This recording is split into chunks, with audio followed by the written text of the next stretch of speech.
The book Romans, part 58. I'm Professor Hannes Redinghuis of the First Assembly of Yeshua in South Africa, Pretoria, Montana, also international. Should you require any of my books which I've written, I'm thinking about the book What is Your God's Name, which is also the handbook for the study that we are currently doing. What is Your God's Name? Should you be interested or have a question or need to share something with us, you're very welcome to contact me at my WhatsApp number. International number for South Africa is +27 and the number 0722 367 124. Just go to my website, https://yahvah.co.za. If this is the first time that you are about to participate in the study, you are so very, very welcome. New people, always welcome. I urge you to go to part 1, start from the beginning because you've missed out on quite a bit of information. It's also important to subscribe to the channel in order to receive the different notifications of all the studies that you are currently busy with. Send this link to your friends and family. Make sure at least have a 16 Bible pen and a notepad ready, or the restoration of the original Sacred Name Bible, the Rotterdam version, the 1816 Bible, which Dr. Joseph Briand Rotterdam has translated. It is not, just take note, it is not the same as the 1902 emphasis corrupted Westkartenaard Nestle Aland Bible. Alright. It's important to know that we do not associate ourselves with any church denomination, organization or group, Protestant, Catholic, whoever. We are not a religious group. We are not affiliated to nobody. We are an end-time Bible study group. And we are studying the Word throughout the world. Hallelujah. We are mainly using the restoration of the original Sacred Name Bible, the Rotterdam version, the one that I've just mentioned.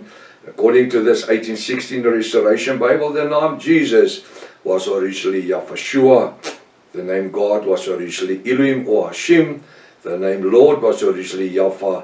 The name of the Holy Spirit was originally the Ruach HaKodesh. Welcome to Breakfast with Prof. Hannes. Hallelujah. What a privilege that we can be together, study the Word, studying the Word, the revelation word of Yahweh our Elohim. I trust that the study is going to be a blessing unto you in the name above every other name, the name Yahshua. Hallelujah. We to continue where we left off yesterday, the book Romans chapter 4. Again, look at the figurative speech. Now, it says here in Romans 4 verse 19, and being not weak in faith. So who is this? And being not weak in faith, he considered not his own body now dead. Who is this? Well, it's small letters. It doesn't refer to Yahshua or Yahweh our Elohim, but this refers directly to Father Abraham. And being not weak in faith.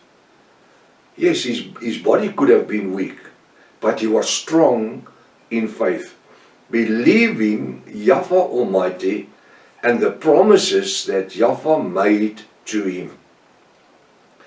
He was so strong in faith that it influenced the life of many other people around him.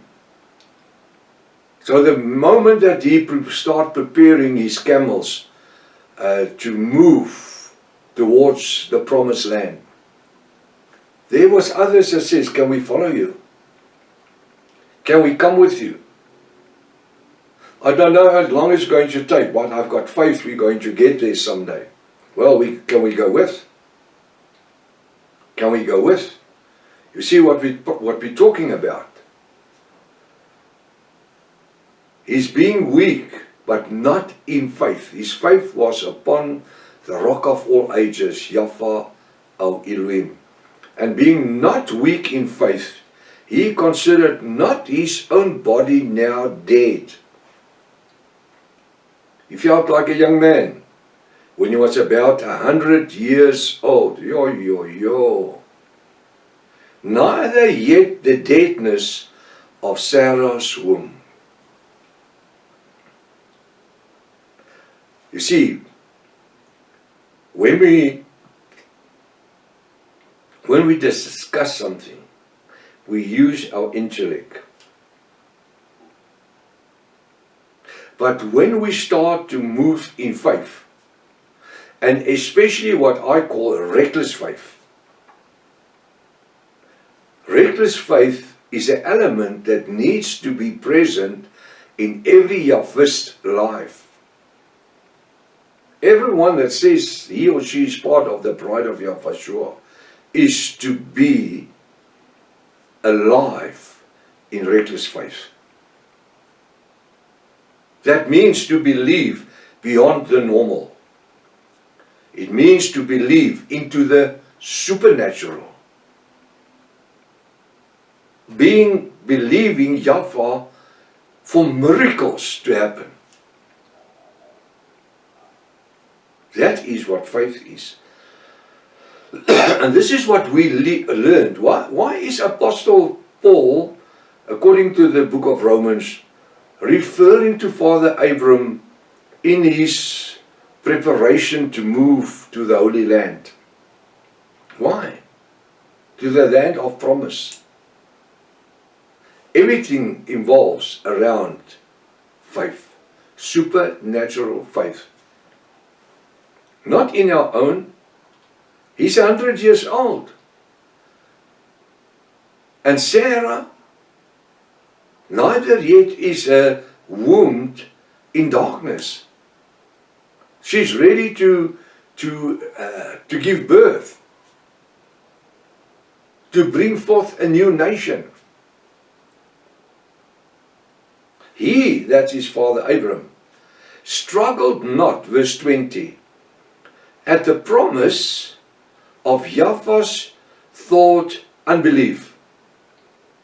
At the promise of Yahweh through, I said thought, through unbelief.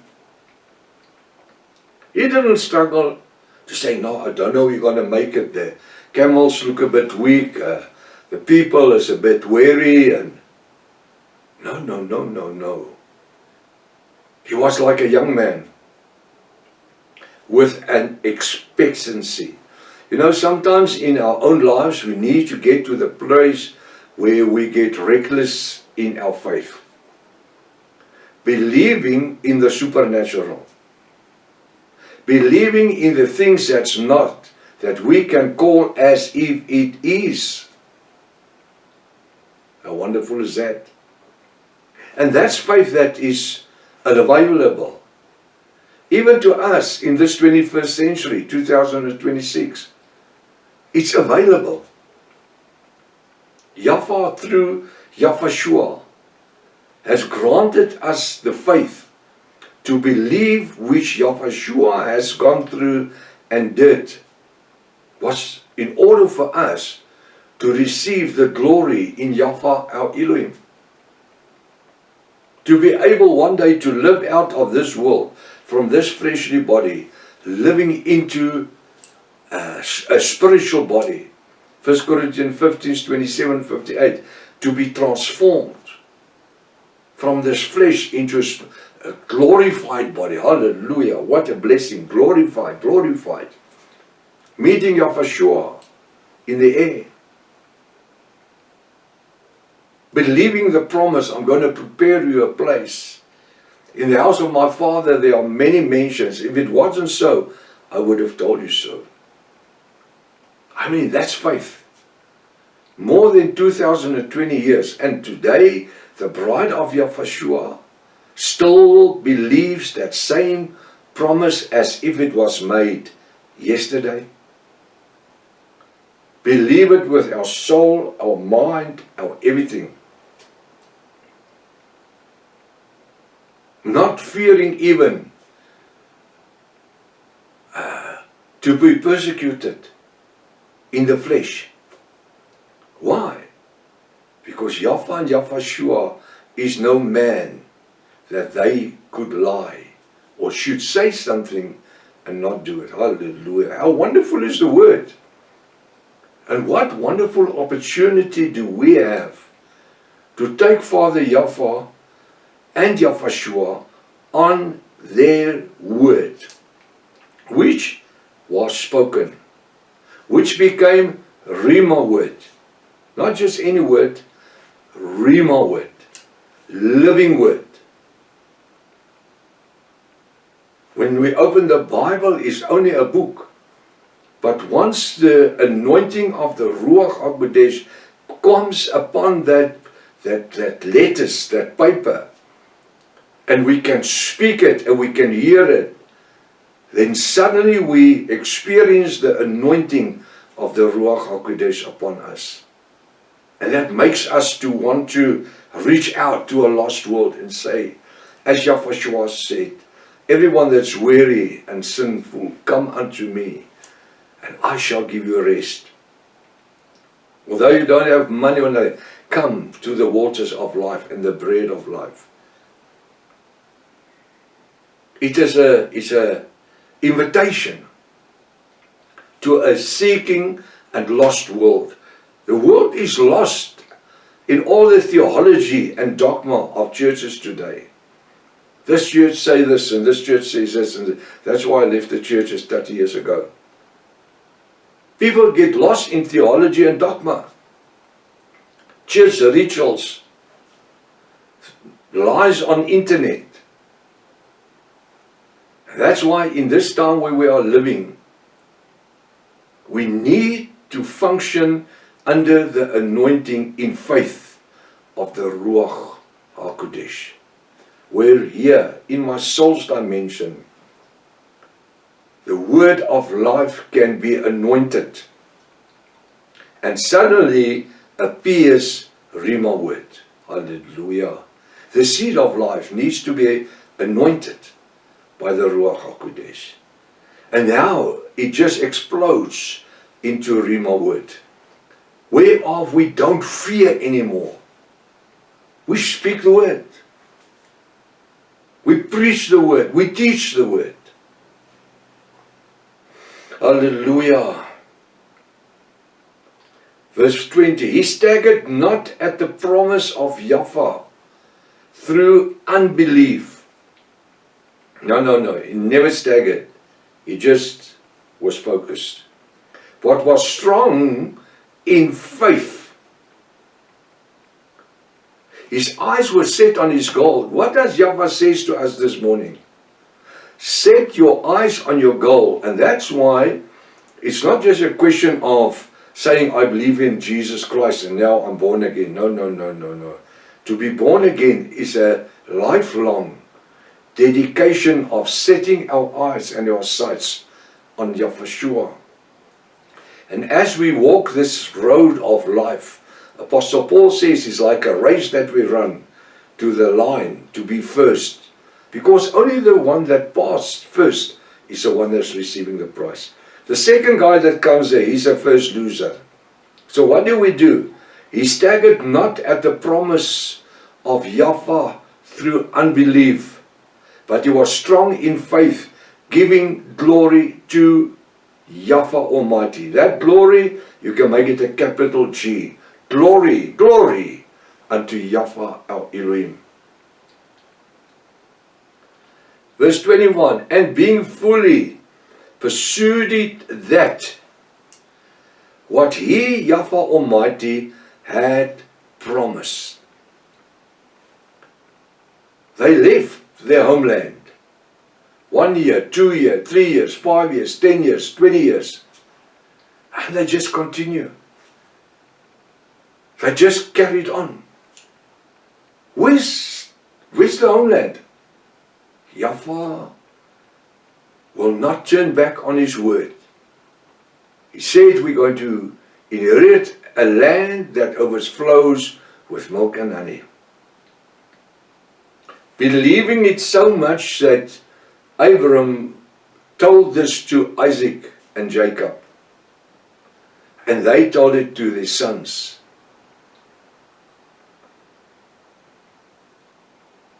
The 12 tribes of Israel end up in Egypt for 430 years. And they forgot about the promise of Father Abraham.